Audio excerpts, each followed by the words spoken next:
Hey everybody, Tim Albrecht here, and welcome to this week's episode of the Ask a YFP CFP segment of the Your Financial Pharmacist Podcast, where we feature questions from you, the YFP community, to be answered by one of YFP Planning's fee-only certified financial planners.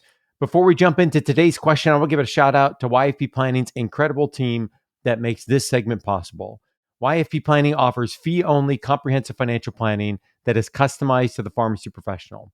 You can learn more about those services and book a free discovery call by visiting yfpplanning.com. Again, that's yfpplanning.com. Okay, this week's question comes from a presentation that we recently did. And the question is, I already own a home. What's the best way to begin buying and selling additional real estate properties? Tim, I think this question is an interesting one in that we hear often from pharmacists in our community, obviously planning clients as well. You know, they get through that home purchase, they feel like they're in a good place. Perhaps they're making good momentum on contributing or maxing out some of those traditional retirement accounts. And the question comes up of like, what else? You know, I've heard about real estate. You know, I've got maybe a loose understanding of the opportunities that are out there. Maybe it aligns with me in terms of risk tolerance. Maybe it doesn't.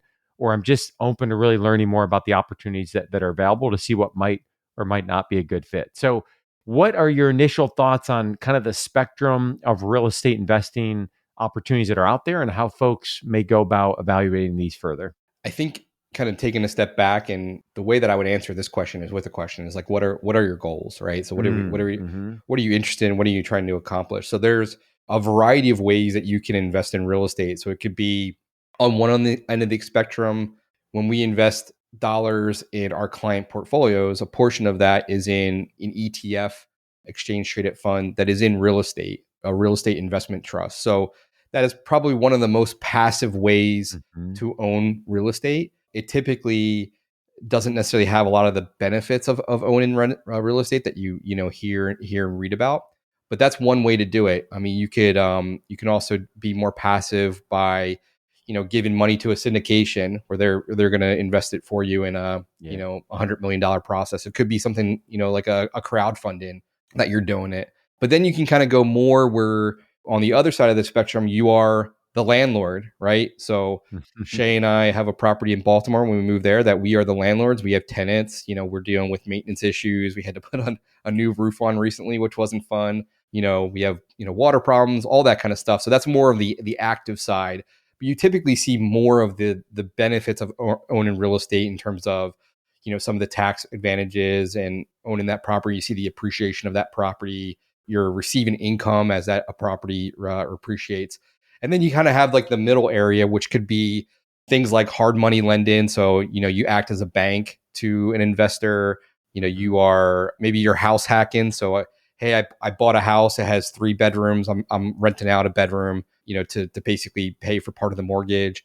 It could be something like a fix and flip. You can get into commercial, all this stuff. Shay and I, one of our goals with the motorhome, because we pay a lot of money to store, is almost to like house hack or storage hack the motorhome. So a commercial property. And she actually just called me yesterday as I was leaving work. She's like, I think I found a good opportunity, which I love this about her, and she's telling me about the property and what we could do and grow into it and all that kind of stuff. So there's just a lot of different flavors to real estate, which I think makes it exciting. I think what people really need to figure out is just like where on the spectrum do their interests or their risk tolerance, their time, what does it allow? Another one that I didn't even mention was like wholesaling. So you're basically finding deals, matching buyers with sellers and kind of getting a finder's fee, so to speak, for that.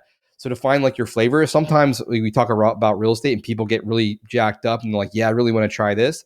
Sometimes we talk about real estate and it's like, that doesn't sound great. None of that sounds really great. So maybe I'll just keep it in my portfolio and keep it pretty simple. But I think that's the beauty of real estate in terms of, how you approach it. Yeah, and I think one of the reasons I was glad this question came forward, to your point, is there's so many different ways we can do this if we're interested.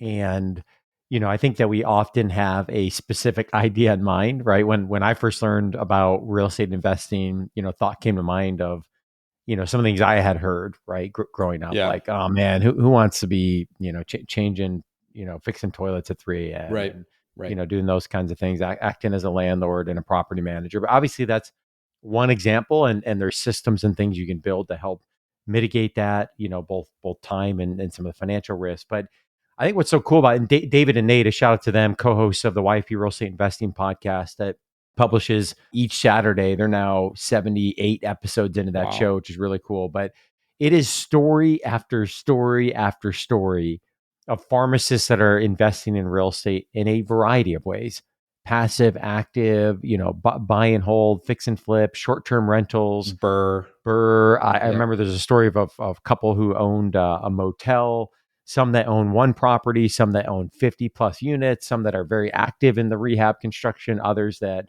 wouldn't swing a hammer like you or I shouldn't be swinging a hammer. Yes. Right. I mean, there are just so many ways. And these are other pharmacists. And when I hear someone ask, where should I get started?